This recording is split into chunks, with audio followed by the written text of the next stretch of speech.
xibaar yi gën a fës ci internet bi ni ñu koy defee suba bu jot si waxtu bi jotee ak Sophia Ba Sophia tey nga indi si sujet bu xaw a sensible tuuti. Exactement Aïssata publicité benn publicité moo indiwaat débat bi ci toile bi internautes yi jël ko c'est le débat sur l'avortement au Sénégal et Mandiou qui pose une question simple et directe sur son compte Twitter pour être sûr xaaral ma laajte l'avortement sous condition est-il autorisé dans la loi sénégalaise ou c'est toujours purement et simplement interdit.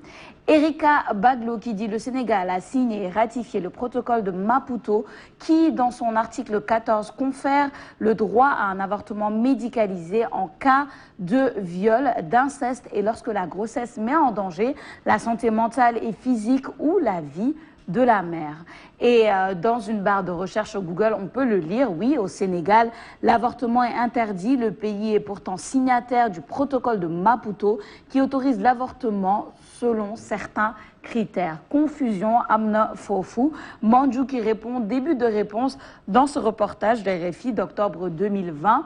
Donc on a ratifié ce protocole, mais c'est du vent. Dans la loi, ce n'est pas transcrit. Coup avorté fille pour viol, prison, ngedjem. Erika Baglo qui répond, il faut noter que l'avortement est autorisé seulement dans les conditions citées. Aussi, le protocole a été ratifié en 2017. Si j'ai bonne mémoire, il faudrait que la population concernée soit au courant et puisse s'adresser à qui de droit au moment voulu. Mandiou qui dit ratifier un protocole est une chose, le transcrire dans la législation nationale en est une autre. Effectivement, on ratifie tous ces protocoles sans jamais les transcrire en loi. Et la loi nationale est la seule qui fait foi. Tant que le protocole n'est pas transcrit en loi, ça reste interdit. Et Mandiou qui dit merci, c'est bien ce qui est stipulé dans l'article de RFI. Le viol n'est donc pas un motif suffisant d'avortement malgré le fait qu'on ait ratifié ce protocole de Maputo. Et Queen Serrer, moom qui dit 51 500 avortements au Sénégal en 2012, dont la majorité pratiquée clandestinement. Il serait peut-être temps de laisser les femmes disposer de leur corps et faire leur propre choix. Diop Seni qui dit est-ce que punir les auteurs de ces avortements clandestins ne serait pas plus adéquat? Et Queen Serrer qui répond ou rendre légal l'avortement, désengorger les prisons, laisser les femmes vivre selon leurs convictions et laisser la punition à Dieu. Alors, Aïssata, gis nga ko débat bi c'est un débat assez intense sur l'avortement. Gis nañ ni dafa am quelques confusions parce qu'entre le protocole de Maputo et ce que la loi sénégalaise dit, il y a quand même des divergences. ñu wax ni bon li yëpp lu ko indi mooy benn publicité bi nga xamante ni les gens ont jugé que ça faisait l'apologie un peu de l'avortement nit ñi dem di ci waxtaan di xoolaat mais c'est quand même un sujet assez sensible qu'il a toujours été hein, pas seulement au Sénégal mais partout dans le monde. Oui, surtout ñun fii nii ak suñu configuration société il y a des choses yoo xamante ne ni on peut pas les accepter. Bari na yoo xamante ne ni on ne peut pas, on a du mal à l'intégrer, on a du mal à l'accepter. Surtout que fii religion bi dafa xaw a dominer un tout petit peu et on sait tous religion chrétienne religion musulmane yëpp lan la ñuy wax ci li nga xamante ne moo di avortement. C'est un sujet un peu sensible. Man mii j'ai du mal à en parler. Parce que voilà mën nga wax sa xalaat waxee ko nii sax nit ñi jël yóbbu ko feneen. Mais c'est voilà c'est compliqué man j'ai du mal à me prononcer. ci sujet bi. franchement. Mais du moment que la loi l'interdit. Même suy am 10 000 avortements clandestins du moment que la loi l'interdit. Après ñi ngi def seen publicité. Ñuy mener un combat, chacun a le droit de mener un combat. Autant ñi def seen publicité, ils ont le droit de mener seen combat pour que ñu autoriser l'avortement médicalisé. Autant aussi ñeneen ñi nga xamante ne dañu jàpp ni ils sont pour la conservation des valeurs wala ils sont pour la conservation de la religion xaw ma nu ma ko mën a tuddee. Ils ont le droit aussi de dire qu'ils sont contre ce combat bi nga xamante ne ñee ñu ngi koy mener. Donc débat bi sur Twitter c'est à l'image de comment la société va réagir parce que autant il y aura des personnes yoo xamante ne ñu naan ils sont d'accord autant il y en aura yoo xamante ne pour rien au monde même su grossesse bi doon rey yaay ji sax dañu naan avortement duñ ko def. C'est ça mais xam nga man li ma jaaxal comme tu le dis hein, chacun a sa position et encore c'est à l'image du Sénégal de notre société mais du monde entier. Aux États-Unis le débat est posé de la même manière peut-être un peu plus vocalement un peu plus au front comme on le dit mais le débat est posé. Il y en a qui sont pro-life, il y en a qui sont pro-choice. Pro-life moom justement dire que non l'enfant a le droit de vivre, on n'a pas le droit de l'avorter. Pro-choice mooy la femme a le droit de choisir ce qu'elle fait de son corps. Bref chacun a ses positions. Mais man lima diakhal et la chose qui m'inquiète passe et Aïssata, c'est ça. Quand on parle des avortements clandestins, il y a deux choses. Il y a le protocole de Maputo et il y a ce que la loi sénégalaise dit. On ne sait pas trop où se positionner par rapport aux deux. C'est légal. Donc, bon, peut-être que... après, ça dépend aussi de les conventions. Exactement. Il y a ratifié à l'international. Voilà.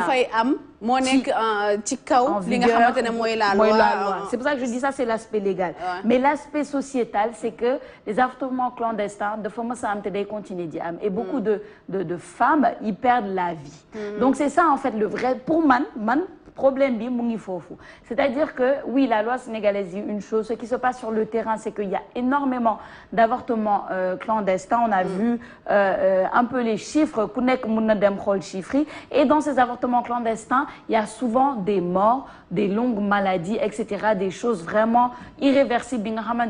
C'est un fléau sociétal. Donc qu'est-ce qu'on fait avec ça? Je ne dis pas qu'il faut l'autoriser, je ne dis pas qu'il ne faut pas l'autoriser, je ne sais pas, mais qu'est-ce qu'on fait avec ça? C'est un problème quand même qui est là, qui est un problème muet mais très aussi assourdissant, parce que il y a même des gens qui décident de le mettre à la lumière dans des séries, dans telle ou telle chose. Et beaucoup de jeunes femmes y perdent la vie parce que c'est clandestin, c'est fait clandestinement, c'est fait de la mauvaise manière et il y a beaucoup de dangers. Oui, je pense que l'adverbe clandestinement, c'est pas qu'il y a des avortements clandestins qui tueraient des femmes que de légaliser l'avortement médicalisé. En tout cas, c'est un débat vieillot contemporain, mais la conséquence, c'est que ce débat-là est en train d'être transformé dans un manichéisme infécond entre des pour et des contre, et on n'explique pas pourquoi le pour, on n'explique pas pourquoi le contre. L'avortement médicalisé qui est différent de l'avortement involontaire, grossesse, parce que l'avortement médicalisé, c'est pour des motifs médicaux, c'est interrompre volontairement le grossesse qui est puni par la loi. Mais je pense qu'il y a la loi, il y a les pesanteurs sociales. Comment trouver une articulation? C'est la difficulté, les religions l'interdisent. C'est pourquoi c'est un sujet très sensible, mais il faut expliquer. Mais je ne pense pas qu'il faut tout simplement activer le levier des avortements clandestins pour pousser, pour voir valider les avortements médicalisés. En tout cas, il faut expliquer. Moi, je suis un peu un chantre du dialogue, de la communication, de l'explication pour les citoyens, nous comprendre, mais qui finit pour, qui n'est contre. On sera tout simplement dans un face-à-face entre deux, et malheureusement, les gens peut-être comprendre avortement médicalisé, interruption volontaire de grossesse. Sous l'expliquer, ensuite forcément il y aura un trait d'union ou bien un compromis.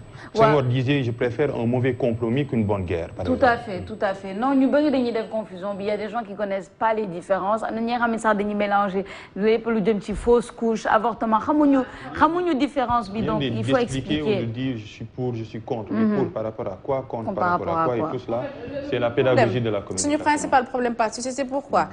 Comme le Sophia, il y a beaucoup de choses qui sont c'est ça. Da ngay gis nit day nekk fenn di sëy sax feebar et tout def un avortement wala une fausse couche mais dañ koy nëbb, on n'en parle pas, on ne sensibilise pas.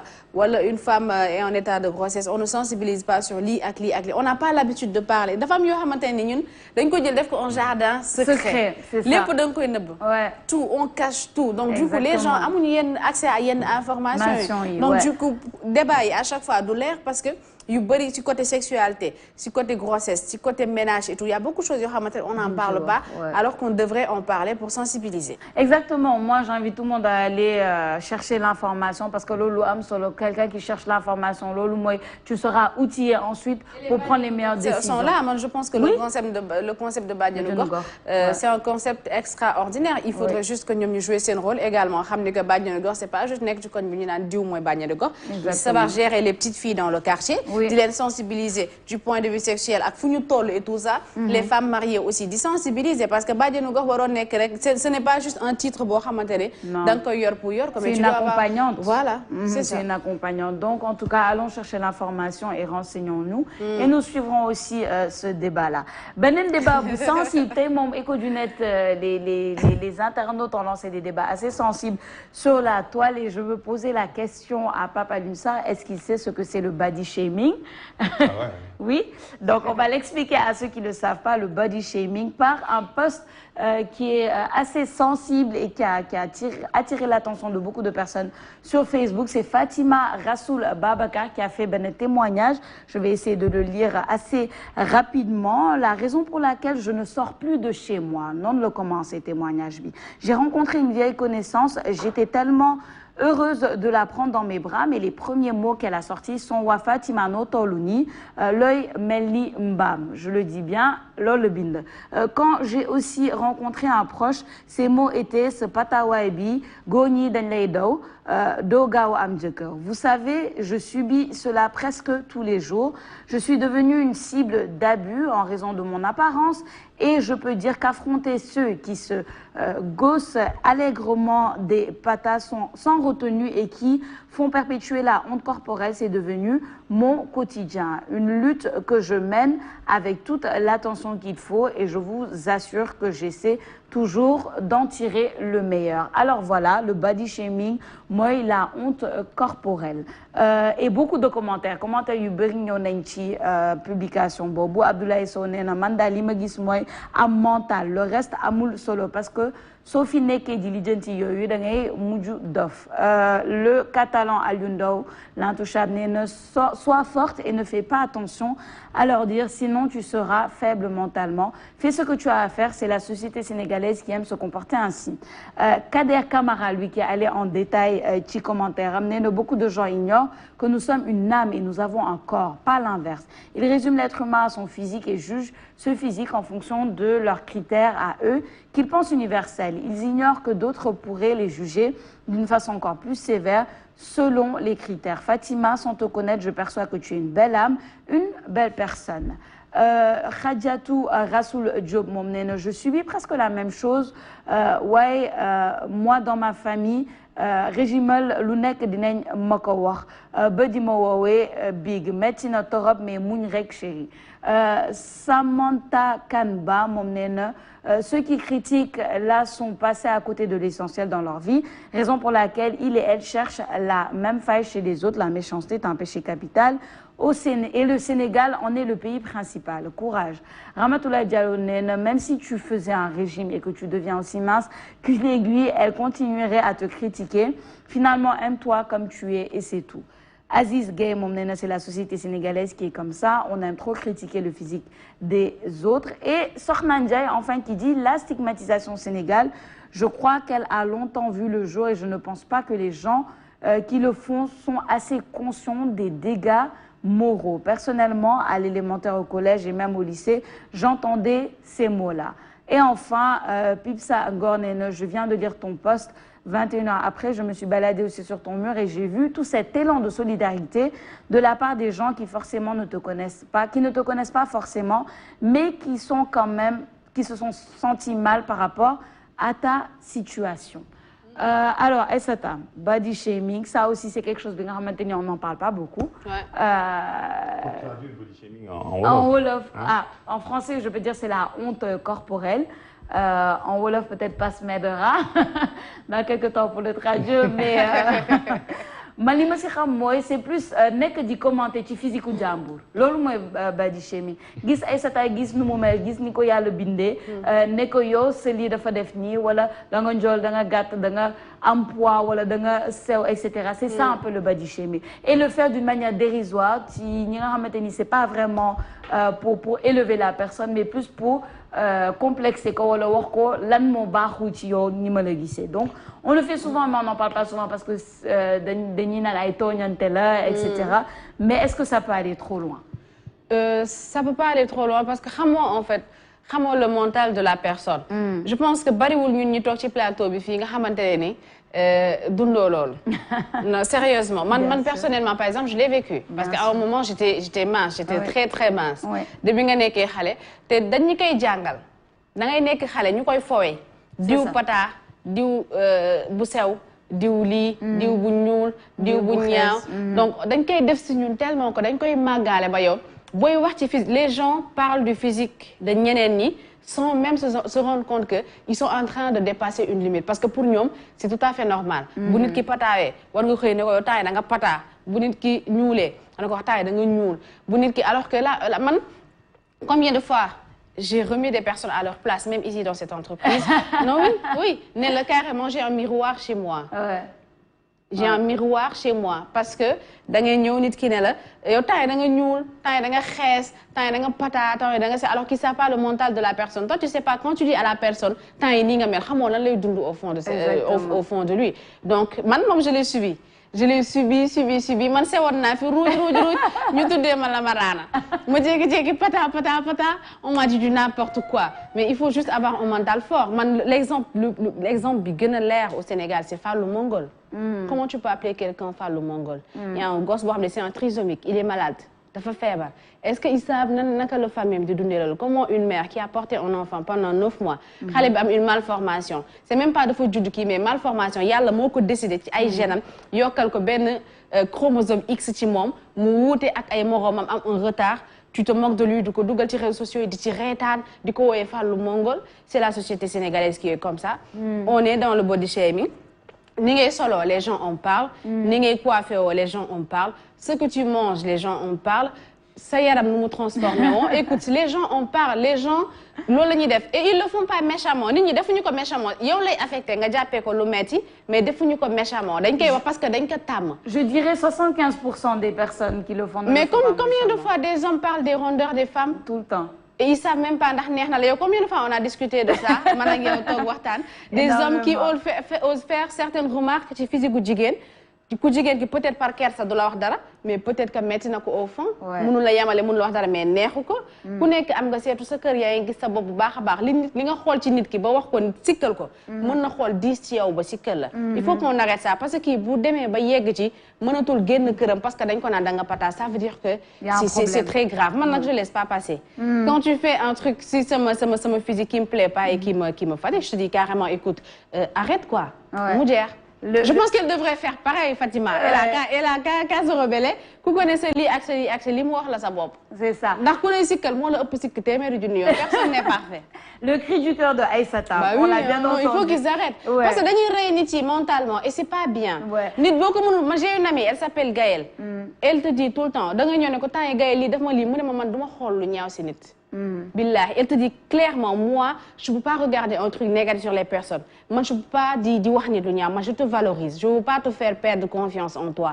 Et je pense que tout le monde devrait réagir comme ça parce que les mentalités ne sont pas les mêmes. Les Aïssata mën a supporter, Passe mën ko supporter, Sophia mën ko supporter, keneen mënu ko supporter te yàlla moo bind te yamalewul ñii dañuy rafet ñii ñaaw ñii njool ñii gàtt maasa ngi nii toll ni càkkaaba yow yaa ngi nii gàtt donc c'est absolument rien. Ah oui, comme je le dis souvent 1m65 et fier. Non mais je pense qu'Aïssata wax nga lépp de xaw ma sax lan laa ci yokk tout ce que je vais dire c'est que les mentales sont différents. Bah oui. Les mentales sont différents jaar-jaar yi tamit bokkuñu. C'est-à-dire que quelqu'un comme Aïssata yow voilà tu peux répondre, tu as le répondant qu'il faut, tu peux répondre et passer à autre chose, t'es doo ko jàppe. Quelqu'un comme moi ça glisse comme de l'eau de roche sur la peau comme on dit, mais am na ñi nga xamante ni man en fait c'est ça qui m'a le plus marqué pour revenir en fait à ce poste là de Fatima, c'est comment elle a commencé en fait le poste passé lii moo tax génnatuma sama kër. Il y a un problème. C'est ça. Franchement, mbam exactement. C'est compliqué. Te bu fekkente ni en fait, peu importe la phrase, mais bu fekkente ni ça l'affecte au point que c'est qu'il y a un vrai problème. Peut-être que man, tu m'aurais dit ça, je t'aurais répondu, j'aurais trouvé un autre animal par lequel te qualifier, je ne sais pas. Mais lolo man là, en tant que Sophia, voilà, je peux faire ça. Mais quelqu'un qui, on lui dit ça et ne peut plus sortir de chez elle ou a des complexes pour sortir de chez elle, je pense que fou, quand même, c'est un problème, c'est problématique. Exactement, on a entendu Aïssata qui a enlevé sa veste. Ah oui, elle a fait son cri de cœur. Man, quand on parle de quelque chose, dama si am exemple concret, je te donne des exemples concrets. Parce que c'est des choses que je fais et que j'assume. Ragaluma toog ki télé wax ko ni ma koy waxee feneen.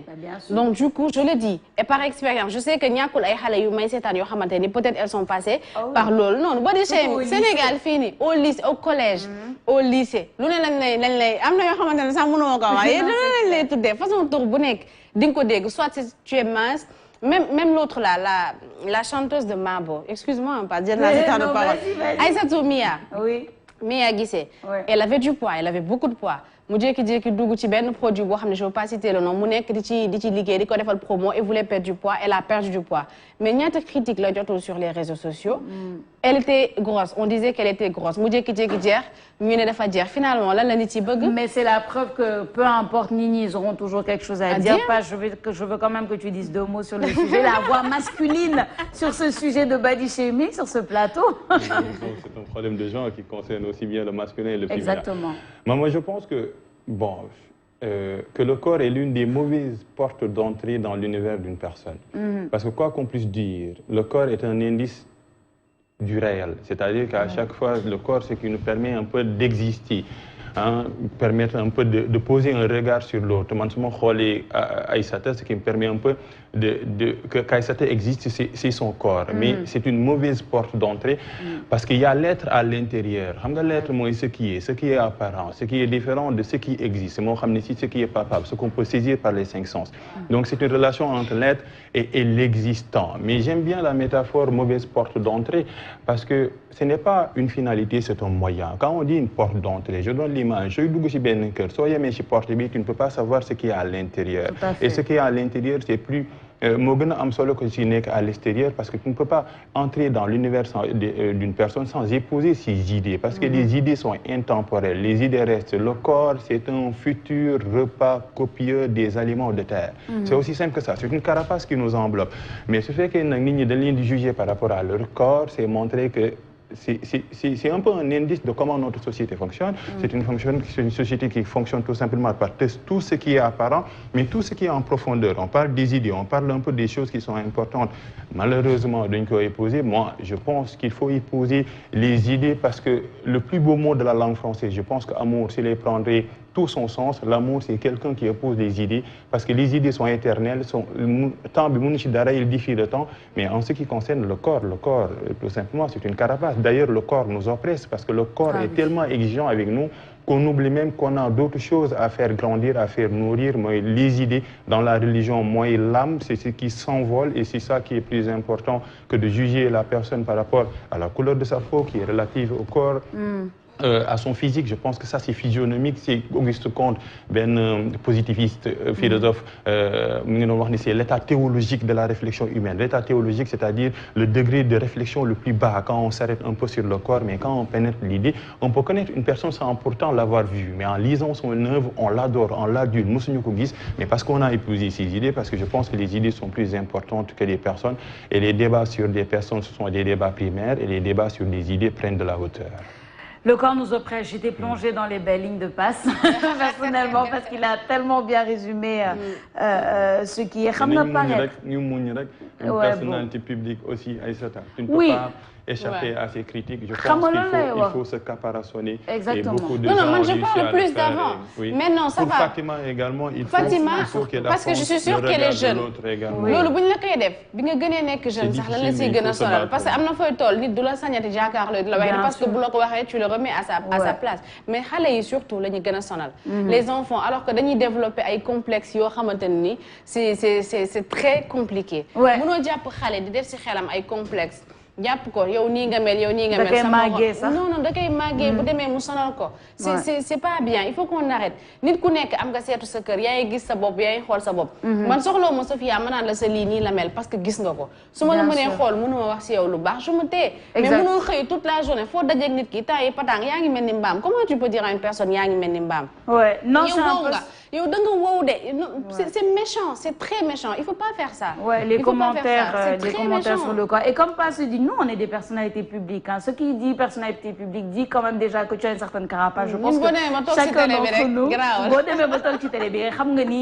on a une certaine carapace et puis ça passe comme je dis, ça glisse comme de l'eau de roche, mais c'est plus pour ñi nga xamanteni ça peut être plus difficile pour eux et voilà, ne pas normaliser ça. C'est pas parce que yow mun nga ko handle comme on dit mun nga ko gérer qu'il faut normaliser. Non, c'est pas normal. Man su ma gisee ki nga xamanteni ça l'affecte plus que moi parce que moi ça m'affecte pas, mais ki nga ça l'affecte plus que moi, ça me dérange en fait. Loolu moom may gën a déranger. L'autre Halima Gadji, pourquoi mu nourrir benn complexe bi ba def ay tentatives de suicide parce que quand elle était gamine dafa pata woon et moom moo ñuuloon seen kër seen waa kër yëpp xees te alors que ay naar lañ et je suis sûre que dans son entourage dañ ko doon nekk di ko wax di ko rappeler ba mu nourrir benn complexe vis-à-vis de ñeneen ñi nekkal c'est pas bien xale kenn du ko def noonu nit kenn du ko def noonu soo mënul wax si nit lu baax dañuy yaakaar ne si nit bu génnee àdduna kese la même nit buy dund sax soo mënee jàkkaarloo moom mënoo ko yokk mënoo ko donner des ailes bàyyi ko mu dem yoona mais bu ko topp di ko body shaming jàpp ko sa lii nii la mel sa lii nii la mel alors que yow li nga gis si moom peut-être que muy gis pire si yow et waxu la ko.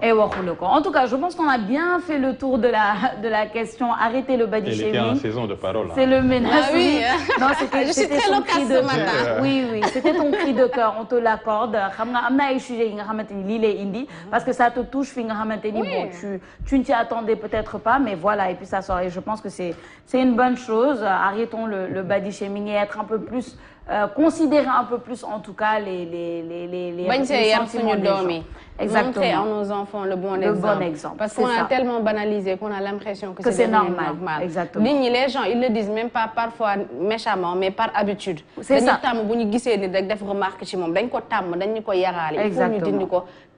Parce que exactement. En tout cas, arrêtons le body shaming. Et bonne chance à Fatima. Fatima. Il faut un point final. On va continuer ce débat sur la toile. Non mais sérieusement, passe, c'est notre quotidien. Ça il va Daniel, ben exemple ñëw sama xel. Crépin Diatta, qu'est-ce qu'on lui a pas dit? Moi j'ai fini. Ce que je propose c'est qu'on continue le débat sur la toile. Elle a déjà tout dit. Mais bon. Il faut un point à tout. Mu ngi noonu Aïssata loolu moo nekkoon xibaar yi gën a fës ci internet yi tey. Man ngeen di ramasser.